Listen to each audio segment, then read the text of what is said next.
I don't think mentorship is static. I think there is always an evolution to it. You are never, even if you are at the top of your game from whatever metric you're looking at. Welcome to the Business Owner Spotlight by AudateMedia. In this interview show, you will learn how to succeed through other people's stories, challenges that they overcame, and how they are winning in this new economy. You'll learn what to do in your business, what not to do in your business, and how others are succeeding. Tune in every week to discover new stories, new businesses, and new ideas.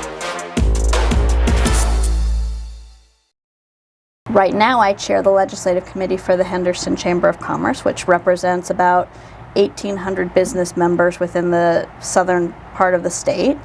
And some of those policies that are part of the legislation are good for business, so we lobby to be able to encourage policies that is lobbying getting together with other lobbyists to make this change? Not necessarily. It's really just trying to persuade. I mean, sometimes, right? So sometimes you can align with other lobbyists. Okay. And I am not a lobbyist myself, but sometimes lobbyists will align with other lobbyists to, show the chamber, for example. We got 1,800 business members, which represents probably 20,000 voters, right?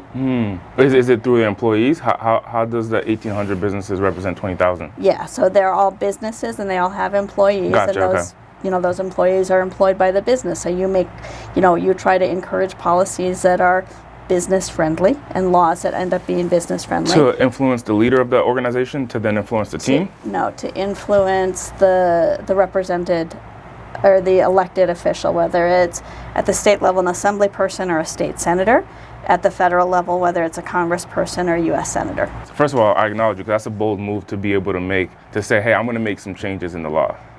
Yes, it is. And where does that courage come from you? I don't know necessarily that it's courage as much as it is my way of trying, and again, I'm not a lobbyist myself, but I do work with lobbyists, and I do work with, helping folks to understand, implement, and either use laws for their benefit or try to find ways to have the laws not hurt them quite as significantly.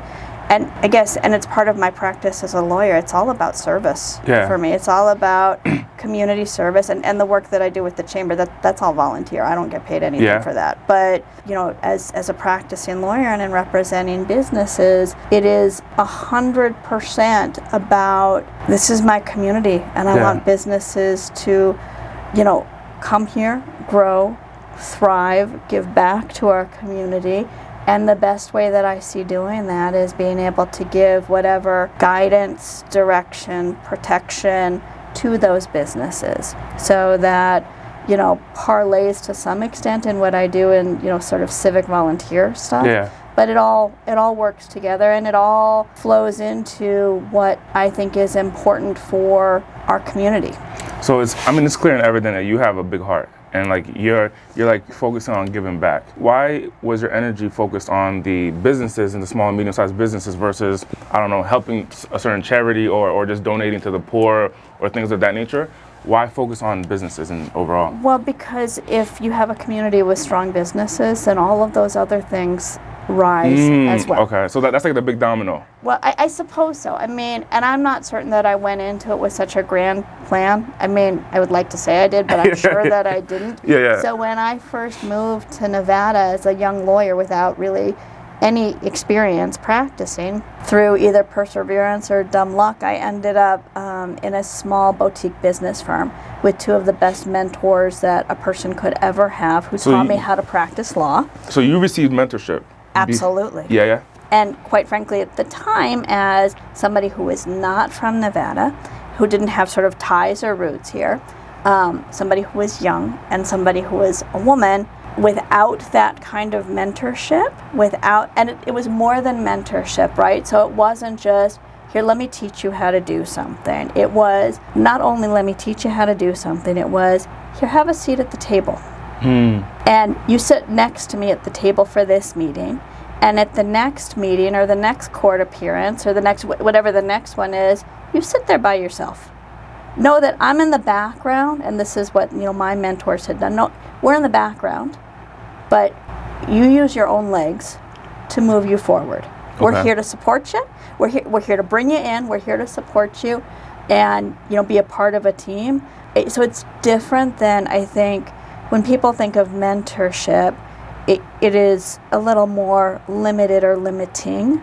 So it is, to some extent, if you view it like a bird in a nest, right? So it's taking care of the baby bird, and then it's pushing the baby bird out of the nest, but still keeping the nest intact in the event that the baby bird needs something back. My story, I'm from the East Coast, and I grew a cell phone franchise. Yep. When I was really young, I was 21, and I had 4 locations and a bunch of employees and such. And what I saw that spring me forward to building a 7-figure business was that mentorship.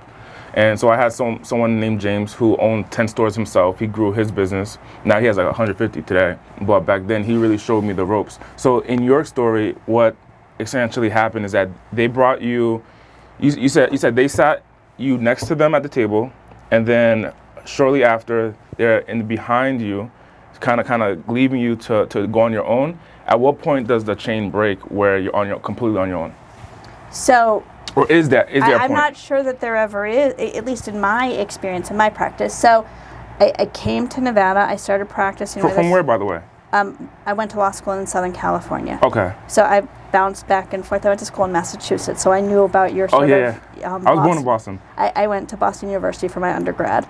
Let me say it sort of on a broader sort of scale, and that is that I don't think mentorship ever ends. I don't think good mentorship ever ends, because as you grow and develop, those around you grow and develop as well. So in my story, I went to go work for 2 established, exceptional attorneys. I worked directly for them for a few years, and then I left to go to a bigger firm, and moved in a few other directions, all within Southern Nevada.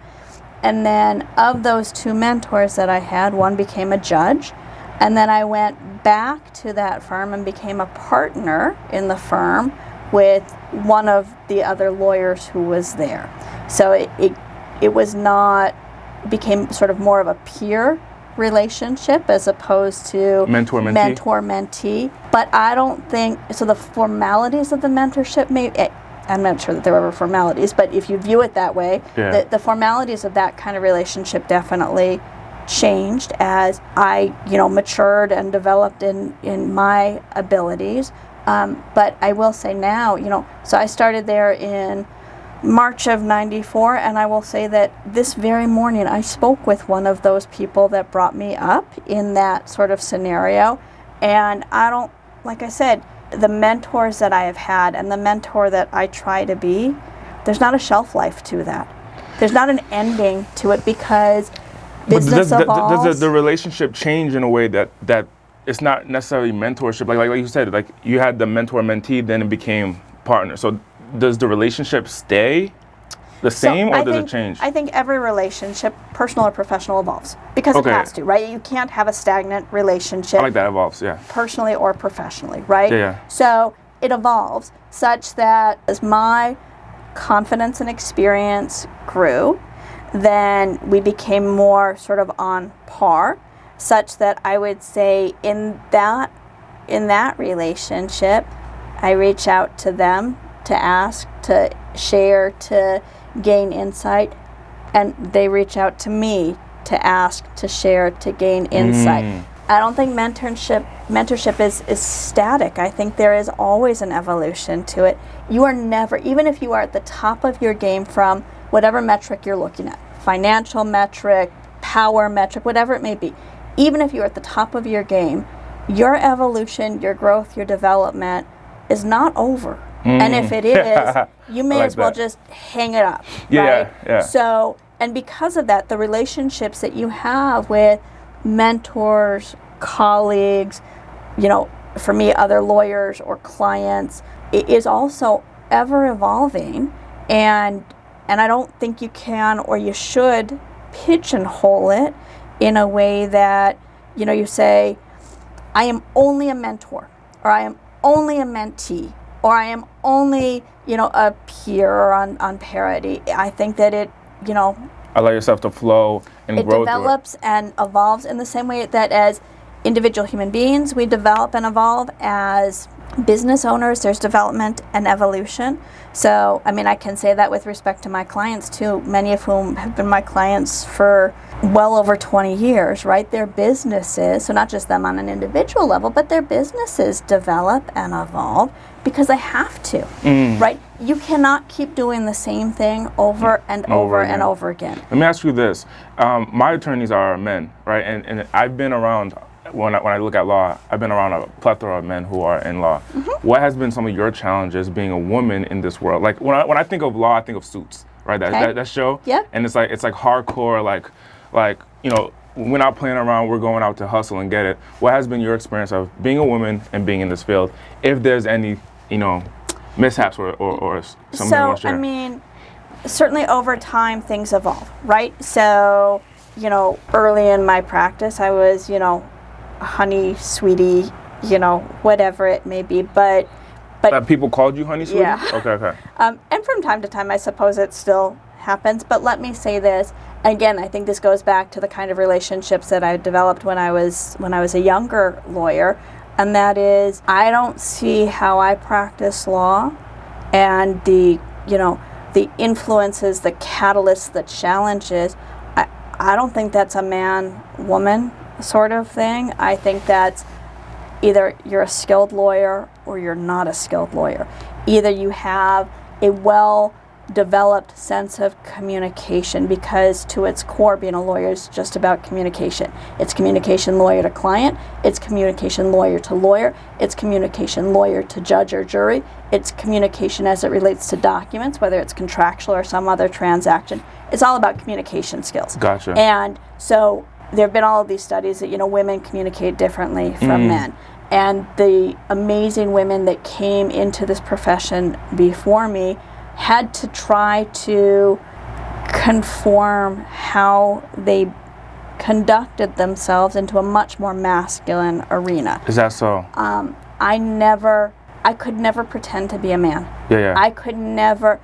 I'm sitting down now, but I'm not a big woman, right? I don't take a whole lot of space. I'm about 5'2", so it's not going to be that from a physical standpoint. I'm going to have that. I don't have a deep voice. I don't have none of those things. When you're in the courtroom, are you one of those people that you're small, but like your energy, your personality is wide?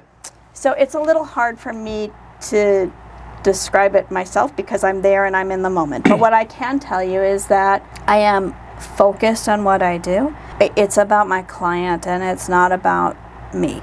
So, and it is my job to be the most zealous and vociferous advocate that I can be, to be able to most ably represent and most aggressively represent what it is that my client needs for me to do. So I will say this, right? There are plenty of people that are bigger and louder and, you know, take more space than I do in a courtroom. But I think that based upon the years that I've done what I have done, and based upon the way that I approach it, I have credibility when it comes to my setting foot in a courtroom. I don't make arguments that you win arguments, you lose arguments, because it's human beings that make decisions about it. I don't make an argument, and I won't make an argument that I don't think that there is merit to. I have plenty of times told my clients, you know, I'm happy to take your money. I'm not going down this path because you will not get the result that you're looking for, because the path that you want to have, you know, sort of pushed, there's no gold at the end of that rainbow, right? So if I make an argument, and whether, in this case in a courtroom, if I make an argument in a courtroom, it's an argument that has merit. It's an argument that I believe, you know, is the best argument for my client. When you make an argument, are you going in? Do you already know what's happening on the other side? Well, yes. Can you already anticipate, like, hey, this is what they're going to say to me, and this is how I'm going to respond? So, yes, I mean, as a commercial litigator, everything is documented before you walk into a courtroom under any circumstance. So everything is as to what you're going to declare? As to what the positions are that are being asserted on both sides. Okay. There aren't surprises. It's not like, you know, television. There isn't like, and here is the smoking gun. That's not. That's not how it is. That's not how it is. So, you know, at least in the kind of law that I practice, you know going in. Which is business law. Yes, it's business law. Which you know going in what the issues are. You know going in, what evidence you have. And the other side knows that as well. You know going in what evidence Do you have to tell the court what evidence you're coming in with? It depends on the type of hearing. So if it's an evidentiary hearing or a trial, then yes, you have to present evidence to the court. Prior to? So not prior to, at the time. Okay. So the court then makes a decision, depending on how that evidence falls into the facts and the law and the way that you are able to persuade a judge or a jury. That's how a decision is made in a courtroom. I'm sure the audience, is curious. What's the juiciest, craziest case that you've been a part of? I mean, 30 years in the business, man. I'm sure you got some stories. I have a lot of stories. I wish I could say I have like these wildly sexy stories, but I really don't. I mean, at the end of the day, it's about money and arguing about money, right? Yeah. So, and there's a pile of money here, there's a pile of money here. You have an entitlement to this, I have an entitlement to that. It's a little harder to say, ooh, and it's so interesting. And also, I'm just a geek, so it's interesting to me. I cannot imagine that it's interesting to other people. Give me a story. Okay. I feel like this is going to be good, guys. I don't know about all that, but I represented a casino property where there were 3 swimming pools, and all 3 of them were defectively built and sinking. So that's a little interesting. The pool was? All 3 of them. The concrete was sinking? So one of the pools was on soil, and it was sinking into the soil. Okay. Another one was built onto a parking garage. So if you went in the parking garage underneath, there were stalactites that were growing because of the water intrusion into the concrete. Gotcha. And then the last one had a plexiglass bottom, and so half of it was on concrete and half of it was on soil, so it was doing this. Shoot, okay. So that's one case. Let's see.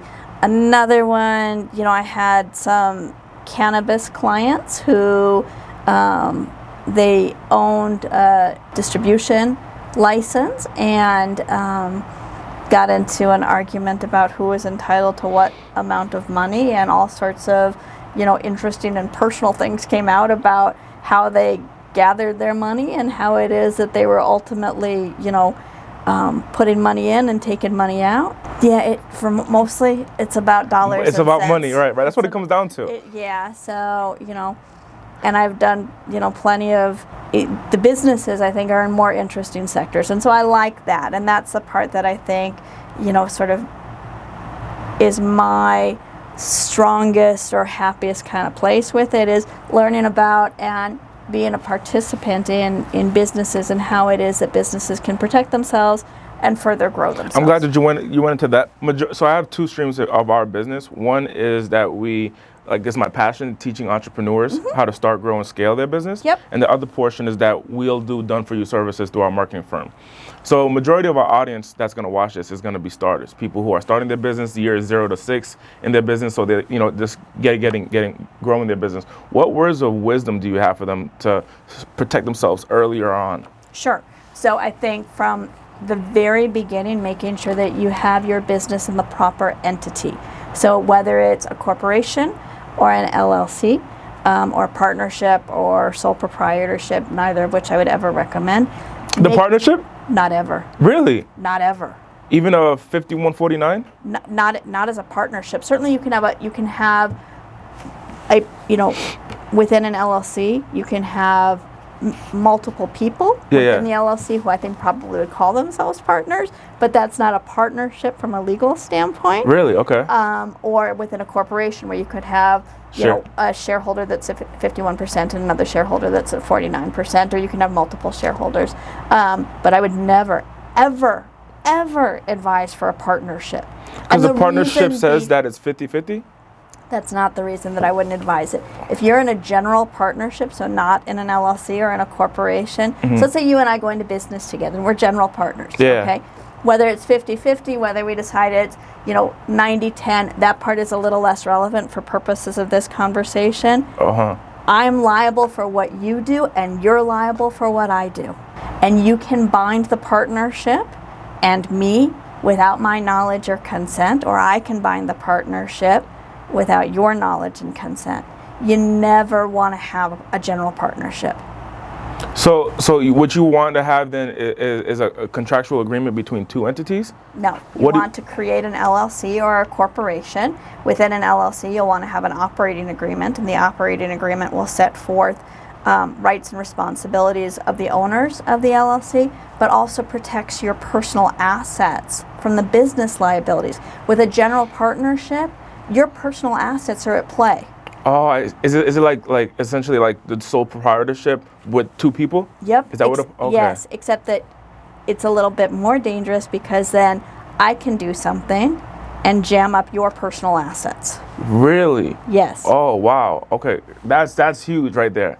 That's huge. So don't go into partnership. No. And I was at a bakery over here, and I mean they have the whole building and such, and then I see on the wall that it was the business's legal name was the person's name, sole prop at the end. And in my head I was like, man, I don't think that's the right thing to do. Right. So I can't tell you right or wrong. I can tell you that it's not the safest way of doing it. It's not the best way to protect against personal liability. Because the last thing that you want to, whatever the percentages of businesses that don't succeed, and that part, you should never go in thinking your business isn't going to succeed. But you should also not go in thinking that you're going to start a business and you're going to be a billionaire, and you're not going to have challenges along that way. To the extent that there are challenges, you want those challenges, those liabilities, to be siloed within either an LLC or corporation. You do not want those liabilities to be personal, which they would be through a general partnership or through a sole proprietor, such that your house could be in the line of fire, your personal assets could be in the line of fire, that you need to have an entity to protect against personal liability. Gotcha. So would you suggest that if someone is starting the business and they have little to no assets in the first place, Yep. that it would be okay to just start off as a sole prop? No. So go straight and create an entity. It is the cheapest insurance, relatively speaking, for your personal assets to form an entity before you do anything else with your business. What are some mistakes that people who are between years 0 to 4 will do that could pierce the corporate veil? Well, right. So by piercing the corporate veil, you've already presumed that there's a corporation or an LLC, right? Yeah, so if we do that. you've already done that. Yeah. So the number one challenge that business owners have for having their personal assets still at risk is not keeping separate books and records and commingling money. Funds? Okay. Yep. Don't ever pay personal expenses with business money. Don't ever pay business expenses with personal money. Now that doesn't mean you can't take money out of your business to pay your personal assets, but book it as a distribution or as a draw. So if you've got a business and you're buying a Lamborghini, just follow me on this, and you're buying a Lamborghini for cash. In other words, that you're not taking out a loan for it and you're not leasing it. And you're doing it for your personal expenses, although you should probably talk to a CPA to have a way to have that as a business expense and write it off. And it's $200,000. Have the business write you a check for $200,000 so that you personally receive that money, and then you engage with the Lamborghini seller in that circumstance. So it's really on the books, getting clean books. It's all about making sure you have clean books. Commingling assets and commingling expenses is the surest way to have a veil for a corporation or an LLC pierced. Okay, powerful. So keep your books clean, which is essentially having the separation of your personal funds and your business funds. Yep. Create a business bank account. Depending upon the type of business it is, get a separate tax ID number for it. Make sure you keep good books and records. With QuickBooks or some of the other platforms, it is the easiest thing in the entire world to have, good books and records. And aside from having a business attorney, and not all businesses need lawyers because they don't, all businesses do need a good bookkeeper or CPA. Yeah, very, very, very important. And so what is the best way to get started in the relationship with an attorney? So you're starting out. Before I started building relationships, I thought I needed to be in a jam to call on one. And I'm learning that's different now. So yeah, if you do that, it will cost you exponentially more money. So in other words, you can solve problems before they become problems, or identify problems before they become problems if you've got a professional at the table with you. Gotcha. Right? And if you get into a jam and that's the first time that you reach out to a lawyer, then a lawyer's going to need to have to go back to that sort of point at the beginning of the jam to be able to say, what happened here? How'd you get here? Give me all of your documents. Give me everything that you've done to get to this point, and it's going to cost you more money then. So, my mom was fond of all sorts of sayings, including an ounce of prevention, right, is worth more than a pound of cure, right? Pay the money. An ounce of prevention is worth more than a pound of cure. Write that down. An ounce of prevention is worth more than a pound of cure. And it will cost you way more to have a lawyer come in to cure you than to prevent the problem. I like that. That's a Avivva Gordon quote. I like that. I like that. Okay, good. So what, do they just call you, or do they just call and say, hey, I want to build a relationship. I'm not in trouble or anything. I just want to build a relationship. Like, how does that work? So it depends on the retainer? relationship. Like, Oftentimes for my newer businesses, right, they'll reach out to me at the formation time when they are first starting a business to help me assist them with the creation of an LLC, to help me with the assistance of a formation of a corporation. And so for me, that's oftentimes where the first point of contact is. Other people, come later. Okay. Sometimes 6 months later, sometimes a year later, sometimes 10 years later. It depends on the business and really the perspective of the business owner. If they come to me or to any other lawyer too late, it will cost them more money. So let's just say you're working with someone who's already established. Okay, you're working with someone who's already established, and like for myself, example, if I wanted to get in touch with you, is it other attorneys? Some of them are like, hey, I need to just give me a retainer, and that's how we start our relationship. So yeah, it depends upon what your needs are at the time and what the relationship may be. So I do not, while I charge a retainer for work, with a new relationship, my practice is not such that you pay me a retainer every month or year or whatever just to sort of keep me on standby. A retainer, for me, I charge to bill against it. For future work? I'm sure you always pay your bill. I'm sure nobody has ever chased you for money for any reason. And I'm sure for anybody who's watching this, they all think that too. Unfortunately, there are those folks out there that, don't always pay their bills, right? So, and once I have established a relationship with somebody, then I know a little bit more. But somebody who walks in and I don't know anything about them and they need a lot of work to be done in the beginning, I'm going to charge them a retainer and I'm going to bill against that retainer. Okay. Beyond that, I bill at an hourly basis, so, and at the 10th of the hour, so I know what I'm doing every 6 minutes all day long. And typically, my clients will get a bill, at the first of the month for the preceding month's work, and they'll pay it, by the end of that month. Okay, gotcha. But before there's work. Before there's work. If I understand what you're asking, so before there's work, I'm asking for the person who started the business. They everything's running already, but they heard you say you want to, the prevention. Yep. So how do they get in contact with you? Are they going to take you out to dinner? Like, what is that? No, they can. I eat, and I'm happy to have somebody feed me at any time. No, they reach out. We set up a consultation. I try to learn about what it is their business is, what the sort of history is of their business, how they got to the point of reaching out to me, and figure out if there's anything I can do. I'm not going to have somebody retain or hire me if there's nothing that they need for me to do. And I've been around for almost 30 years. I'm not going anyplace. I got 3 kids. They eat 3 times a day, whether they need to or not. So I'm not going anyplace. So that's sort of how that happens. Also, many of my clients come from referrals from other professionals. Gotcha. Yeah. So, I've got strong relationships with CPAs in town. I've got strong relationships with commercial real estate professionals, commercial insurance professionals, folks that are in the construction industry.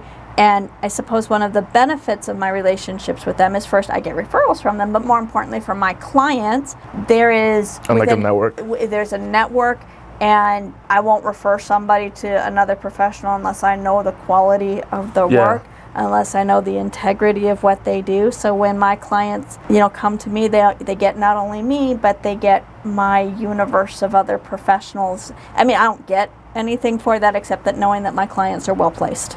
Powerful. So now you just celebrated your anniversary in the business. I did. And so what inspired you to even start your own boutique? Because you've been in the business for 30 years, but now your boutique has been operating for 6. And what has inspired you to start your own boutique? And then where is your boutique going in the future now? It's a weird journey that I had. So I had a partner in a firm, and one of our clients, I guess, said that they wanted in-house counsel.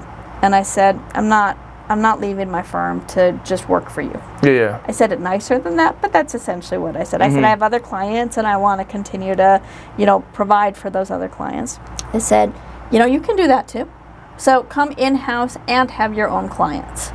So, it was truly an opportunity for the best of both worlds. Okay. I went back and I told my partner, who was my partner then of 15 years, and I said, so this happened. And he said, let me help you pack up your boxes and move along, because these are opportunities that don't come along on a regular basis. Okay. So I did that, and I stayed in that relationship of having both my private practice and being in-house counsel for about 4 years. And in-house counsel is when someone hires you to work in their organization as their priority? Correct. As your priority, I mean? Right, Okay. so I was an employee. Okay. Right, I was general counsel. I was in-house general counsel for another company. Good.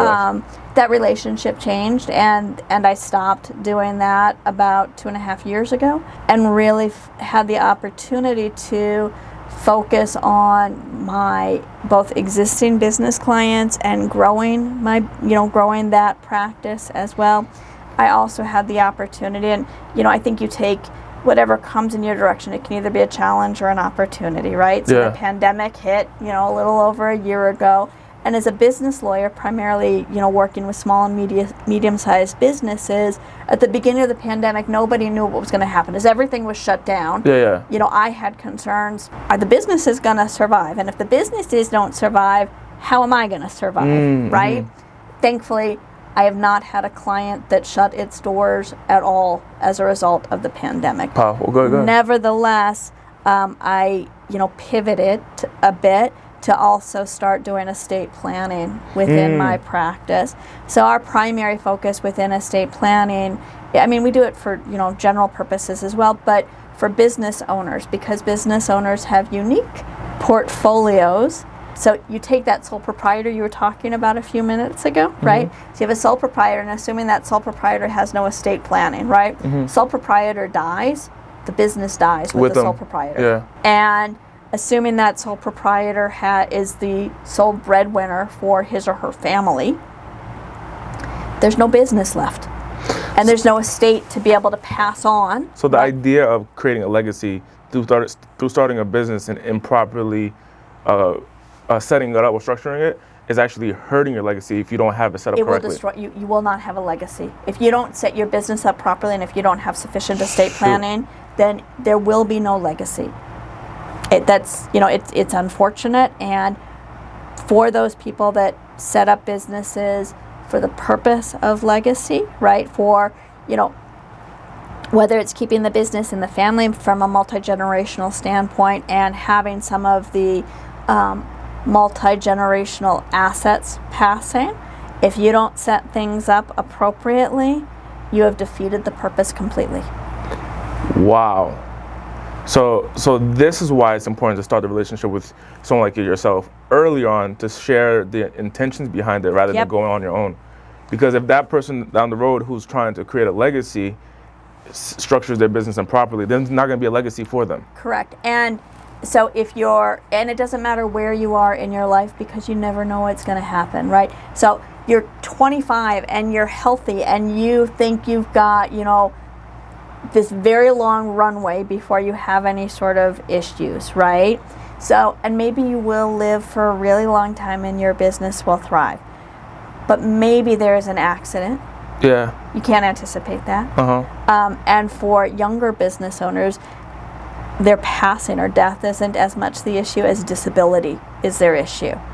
If you are alive, but for whatever reason, temporarily or permanently, and unable to manage yourself or to manage your business, and you don't have proper sort of planning put in there, in that scenario, you will outlive your business because your business will die, and whatever revenue that you would be, dependent upon, if you can't work your business, or if you don't have planning for somebody or some other way of having that business work, then it's gone.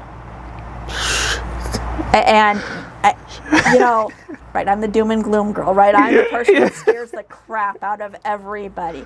But it's an important lesson, seriously. that, I would much rather scare you and then make sure that you've done things right, so that you can go to sleep at night knowing that you, your family, your employees, that protected. Everybody is protected. Right? Because then, with depending upon the type of business, if you have employees, it's not just you and your family anymore. Right. It's their families too. It's their families too. Yeah. And it's a huge privilege to be able to, provide a livelihood for somebody else. Yeah. It is a tremendous responsibility as well. Yeah. And, business owners know this or should know this. They're the last people to get paid, right? You got to pay out salaries and payroll before you pay yourself. Right. But if you can't pay any of that, then you suffer, your family suffers, your employees suffer, your employees' families suffer. And, for the most part, those things can be not necessarily avoidable, but they can be planned for in a way that a devastating illness, accident, death does not devastate, an entire village, so to speak. Yeah, wow. I mean, so I have a, you might see his photos around. He's one of the interviewees that was on my show. He passed away a couple months ago due to COVID. I'm sorry to know that. And he owns over 100 gym franchises. That's his business. And the person that gave me the phone call about what happened was his attorney. Yep. She's one of my clients as well. And so she was talking to me about estate planning and how important that is and how that set him up proper. And it just so happened that he passed away at that certain time frame. And so how important is the estate planning, and at what stage do you start? Is it like early on before you have anything, or is it like, hey man, you're doing very well in life, you're in the multi-millions, and that's when you start? Like, at what point do you start that? You can start at any time with that. So that's a little bit different from, getting your business set up that we talked about a few minutes ago. There's really not, it's never too early, and it's also never too late with respect to estate planning. And I would also say this, from an estate planning standpoint, for the protection of your business, for your family, those things change all the time, right? You have another child. You got married, you got divorced, your child became an adult. In the course of somebody's lifetime, all of those things change repeatedly. You bought a house, you sold a house, you bought this, whatever it may be. So it's not just that it's one and done with estate planning.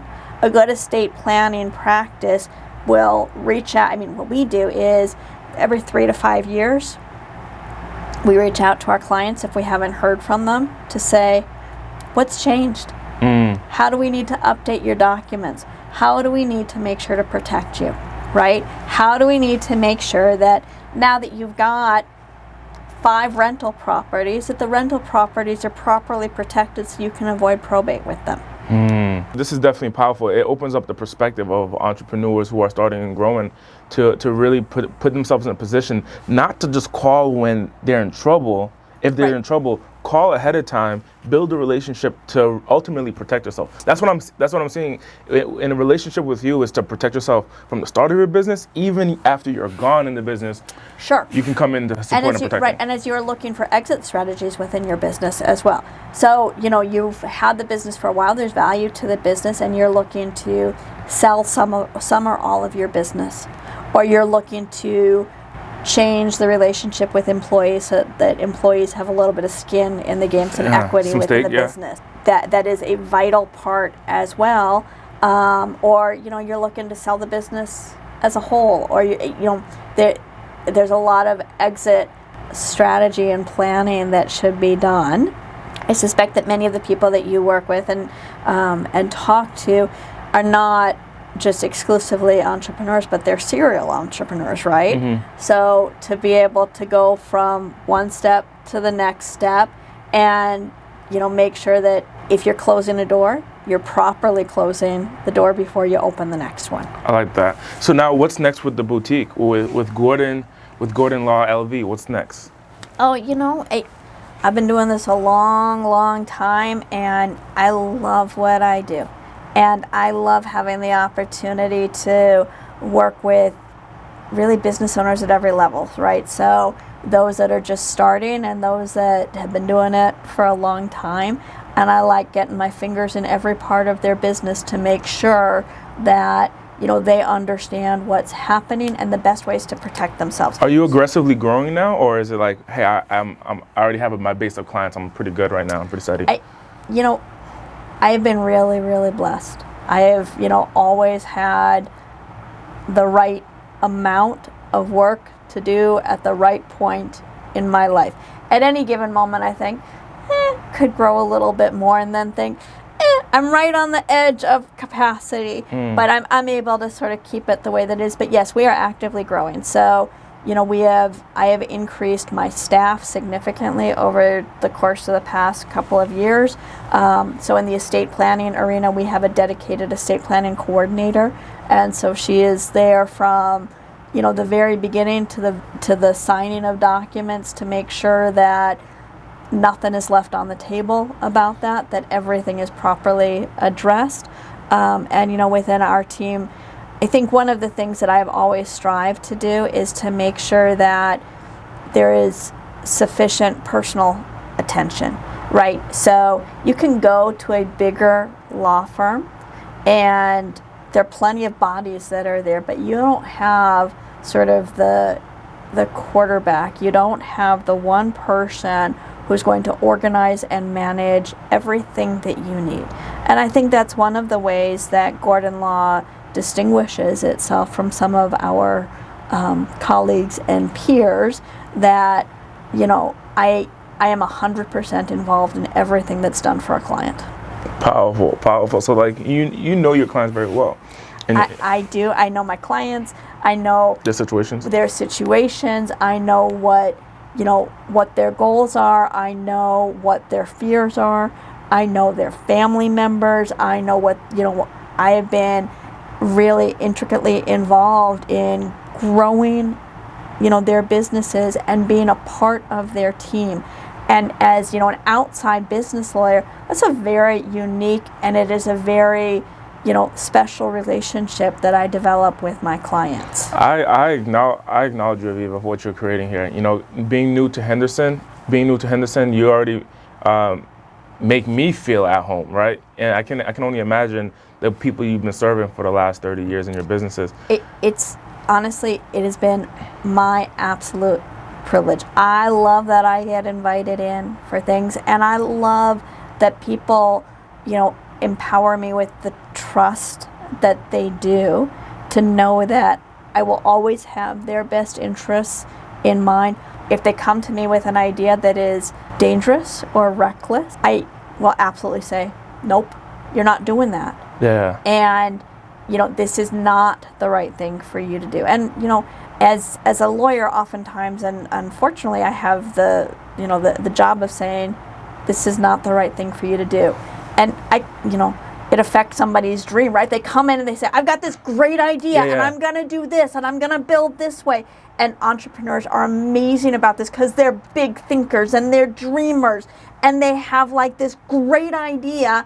And I will say, that is fantastic, but here's where you're going to get sued. Here's where you're going to lose money.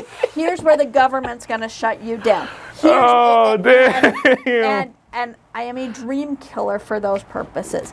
But what that means is, if you get past me on that, then you really can get to that point. But, entrepreneurs, like I said, they're big thinkers and they're dreamers, and I love that so much. but I also want to make sure that, to the extent that they are dreamers, that those dreams can convert to reality, and can convert to a reality where they benefit from those dreams. Love that. And now, how can the people reach out to you? And do they have to be in Nevada to be in So contact? I'm licensed in both Nevada and California. Okay. And That's a pretty big territory. It is a very big territory, and you don't have to physically be in Nevada to have some of the benefits of Nevada business laws. So I have clients, both outside of Nevada and outside of the United States who have businesses that have their sort of location within Nevada. It's a business-friendly state. It's a tax-friendly state. You don't have to be in Nevada, and to reach me, you can reach me on my website, which is really easy. It's gordonlawlv.com. My phone number is 702-527-5557. My email, which is, I respond to it within 24 hours no matter what, is agordon@gordonlawlv.com. agordon@gordonlawlv.com. Thank you so much for being on the show. Oh, my pleasure. Thank you. Thank you. And be sure to reach out to her if you are in need of support in growing your business, scaling your business, or even starting your business. I know from experience, having the right attorney by your side can, like she says, to protect you. Not only from, when you're in a gym, but well before in the gym. Be sure to contact her and stay in touch, and I'll see you on the next Business Owners Spotlight. Welcome to the Business Owner Spotlight by AudateMedia. In this interview show, you will learn how to succeed through other people's stories, challenges that they overcame, and how they are winning in this new economy. You'll learn what to do in your business, what not to do in your business, and how others are succeeding. Tune in every week to discover new stories, new businesses, and new ideas.